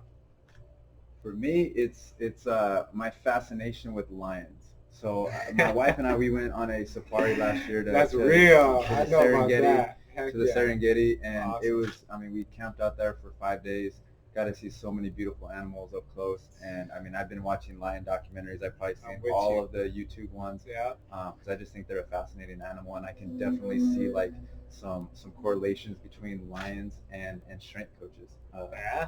Definitely Pack mentality. Yeah, pack mentality, but also ego. There's a lot of ego. Who's the top dog, right? Who's the top dog? And just for somebody to be successful, meaning live past 2 or 3 years old, it's really difficult. I would say like 1 in 5 male lions actually make it into that point of their life. So I'm just fascinated with lions. Another trait of lions is kind of like, I didn't know, but like the females tend to hunt. They do a lot of hunting, and then guess what happens? The males show up. For sure. They eat what they eat, and then so it's that mentality of, I don't want to do the work, but I'm going to eat the fruits of your labor, right? And then as a female, it's like, are you willing to take that? And it's like sometimes you are. Like in a company, that doesn't make it right, but one of the authors, Robert Greene, talks about all the time is like, you got to know how to play the game. Mm-hmm. Like if you're a female and you're like, no, this is my food, like you're gonna get killed, right? Sometimes you got to learn how to play the game, but it's also like as a strength coach, it's like, are you willing to do the work that you're asking other coaches to do or other people around you? Where I've noticed that where it's like, dang, the male lion tends to just show up, he gets his, and then he'll realize, all right, I'm full, You guys fight for the Because scraps. he feels like, he's putting his life on the line. Because he's battling he has to battle other lions. Other intruders. He's the protector, right? Exactly. So, I mean, he's putting his life on the line. Man, I never thought about that related to waste the least amount of energy as possible throughout the day. And he's got to be strong. Like, he's got to eat because, strong, and maybe the female lions, the lioness know, all right, that's probably the deal is he protects us. We hunt. He's got to eat because if he doesn't eat, guess what? Another male lion's going to run, and usually they're probably going to kill the cubs. They'll kill if they're not from them. They're done. So it's this mentality of, dang, you got to know how to play the game. You got to know how the system works. You got to know who's in charge. You got to know, and it's that. I never thought about relating lions and the mentality and using that kind of as an analogy to life. That's an interesting point. How about you, Vic? What is something that maybe your clients, your family, some friends, me and Jared, people that they might be surprised to find out about you that maybe you're interested in, something about you?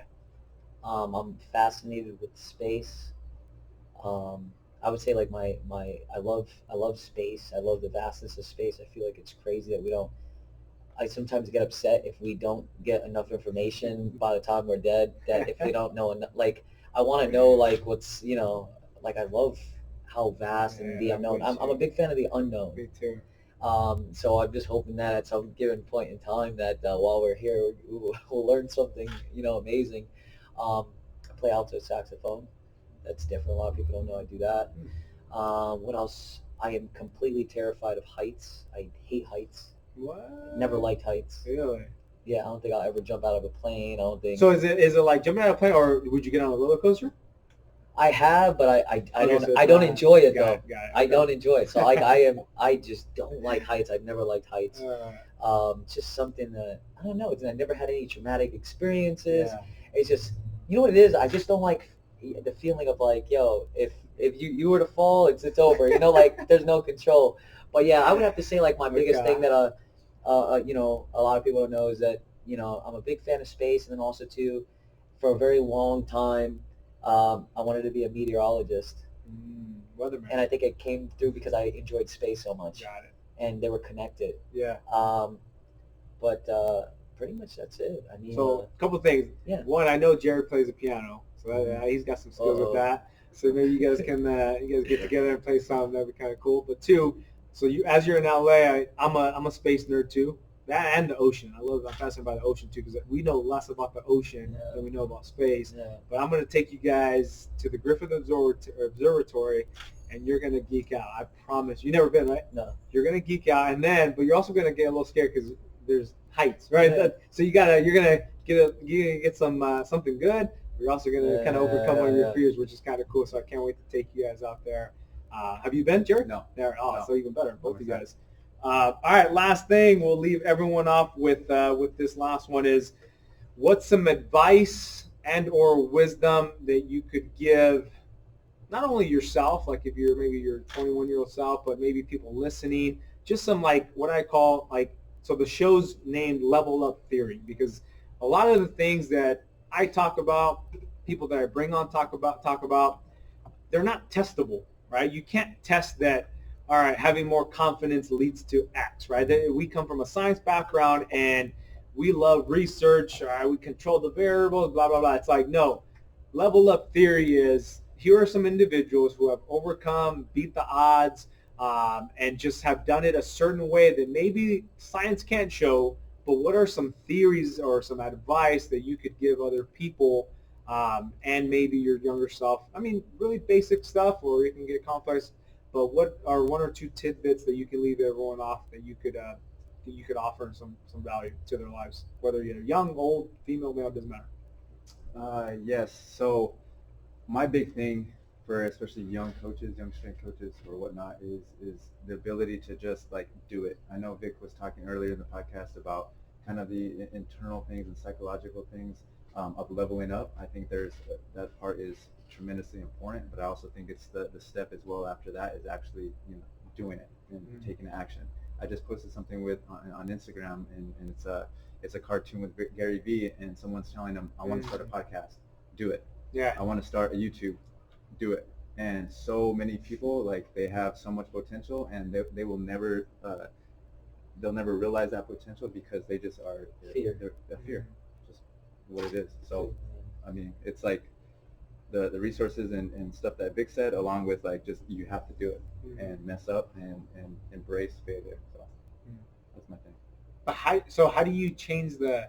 Because I always like, how do you even? Let's go deeper. Like, how do you?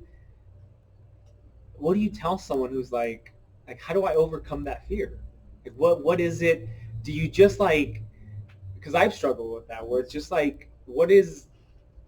Do you just have to try and then does it just come down to whether or not you're willing to shoot the basketball, take a swing, whatever you want to call it? Is that what it is, where you're just like, or are you trying to maybe tell them like take baby steps and like do something, try something small before you take the big leap? Like there's two different perspectives. Someone might say, hey, go all in, versus, hey, test it out. Like if you're scared of heights, I'm not going to take you to the tallest building around, but I might take you to my roof. I might take, and then build up your confidence, because there's two ways, and I think it could be situational too. Because there's some things where like I need to take baby steps in, versus like me running my half marathon. Like a 5K wasn't gonna scare me as much. I needed to do 13 miles that I've never ran in my life. I needed to go on, versus other things. I'm like, no, I need to like taste it a little bit. Okay, it's not as bad. I'm more confident, and then it just kind of snowballs from there.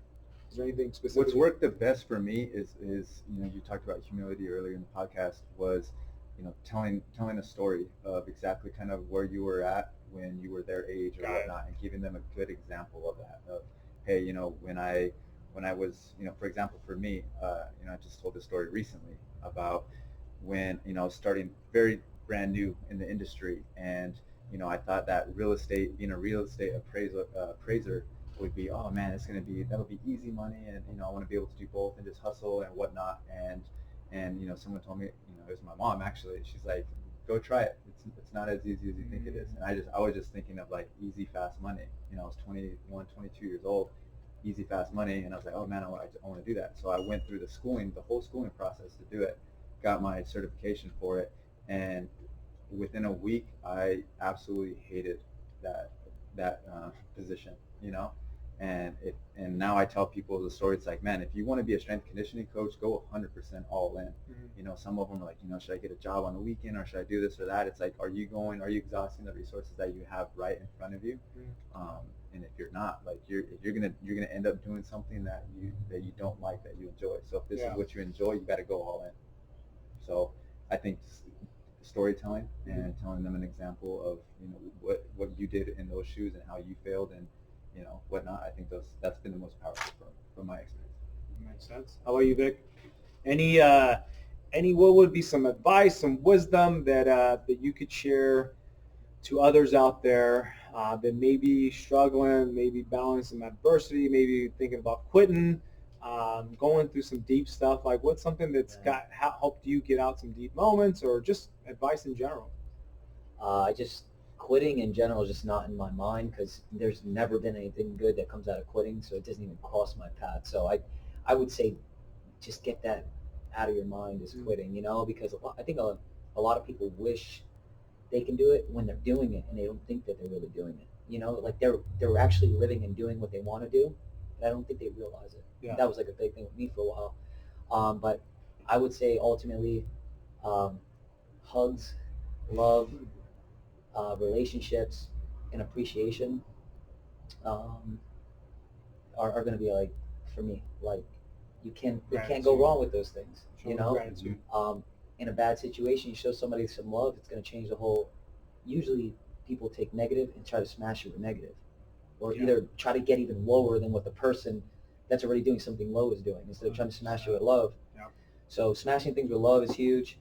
Good relationships, being around people you can trust, not being around yes men. That's huge. Where if there is something that you're doing correct or not correct, that individual is saying, hey man, what do you think about this? Or maybe that's not the best thing you can do. It doesn't mean I might change exactly what I'm doing, but it gives me an outlook and a different view on that. So I think a huge part is setting your environment up for success, because things are going to get challenging. But anytime you're around a solid foundation, you're more likely to see success in the long term. Yeah. Because of that environment. It's like building a base to a home, right? Like we're not going to just slap a roof on a crappy foundation. Yeah. We build that foundation up, and once you get to the roof, nothing can touch it. And so like the biggest thing to me is setting that environment. People. Yeah, and people Yeah. laugh a little bit, enjoy life, appreciate things. Yeah. Especially if you're in good health and you're able to do a lot of things that a lot of people don't have the opportunity to do. I mean, like, there's people that wake up every day just to live. Like, they wake up Literally every morning to Yeah. hide, to not die. Yep. And this is my view. If you live here, you have an opportunity of life. Like, it might not always be the best circumstances. But Everybody you got a goes through shot, things. though. But you got a shot. You have a shot. You're got a here. shot. There's a lot of people that die to get here, don't ever make it here. So it's That's right. appreciation for me is going to be the biggest thing. When I went to a Tony Robbins thing, he was like, yo, any negative thing that happens in your life, think about 2 things that you're appreciative for and balance that out with that negative thing. Yeah. Because he was saying that you can't be upset and appreciate at the same exact time. Yeah, it's true. And that was a huge one for me. So anytime a situation that happens, find out things that you appreciate. Like, I still go through things occasionally, like, I'm like, man, maybe this isn't going to be the best thing, or this isn't the best thing going on right now. Yeah. But then you sit back and then it's like, okay, well, I appreciate this. I get to do what I love. Yeah. I have freedom. Yeah. I have good health.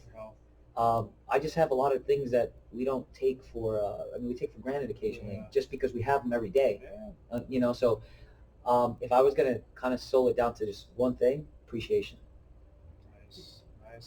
And one thing that's, piggybacking off of that is, like, I started journaling, and it's been a different mindset to, like, literally write down 2 things you appreciate. And literally that's what I do. It's just like, I appreciate the fact that I can breathe and I can see. Because it's like, there's blind people. It's like you take these little things that are so taken for granted every day that it's like you have no clue how lucky you are. Like, you've hit the jackpot. Literally every time you wake up, you hit the lottery.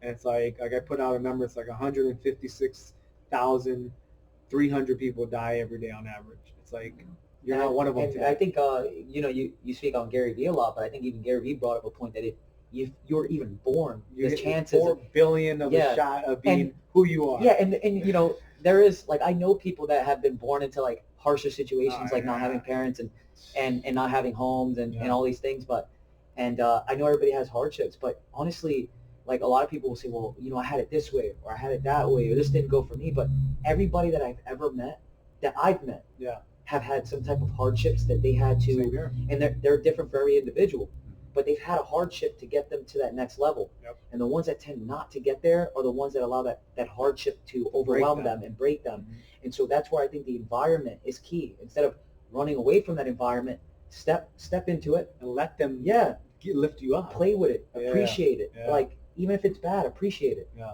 Because it's going to teach you a lesson, it's too. It's going to teach you something. A lesson. And so, like, that's a big thing for me. Again, appreciation. Nice. Like, let's appreciate everything that happens, good and bad. So good and bad. Sweet. That's a perfect way to end this podcast.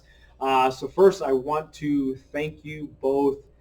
One, for, like, being so open and your vulnerability, man. I think it's tough to find people that are willing to own and admit, like, the bad stuff in their life. Like, that takes, like, that's, to me, that's the ultimate sign of someone that's mature, is when they're willing to know that your life ain't perfect and you got some issues that you're dealing with or have dealt with. That's life, right? So I want to commend you guys for being vulnerable and being open to share these things, because again, it's not a lot of people willing to do that.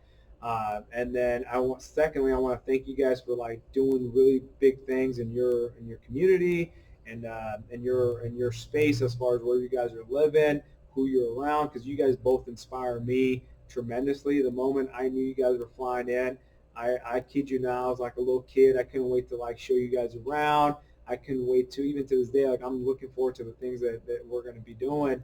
So I want to thank you for coming out here, because, one, that's a financial investment, that's a time investment. Even Jared, your wife as well, you guys came, and it's like, I don't take that for granted. You guys really show love in a real way. But where can people find you guys? You guys can plug wherever you want, if it's your platform, your gym.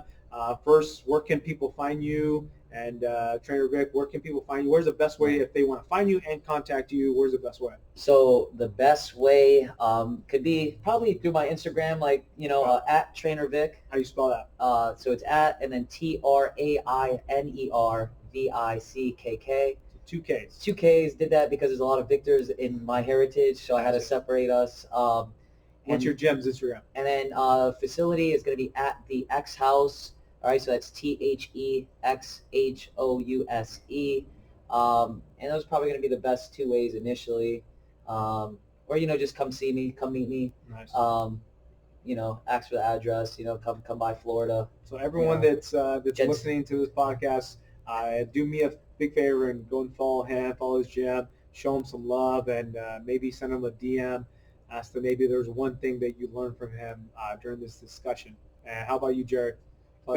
Best way to get a hold of me is definitely through Instagram. It's at Coach Jared Saavedra.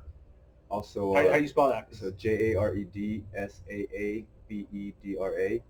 Also at our Athlete Ready Global platform. That's just at Athlete Ready Global.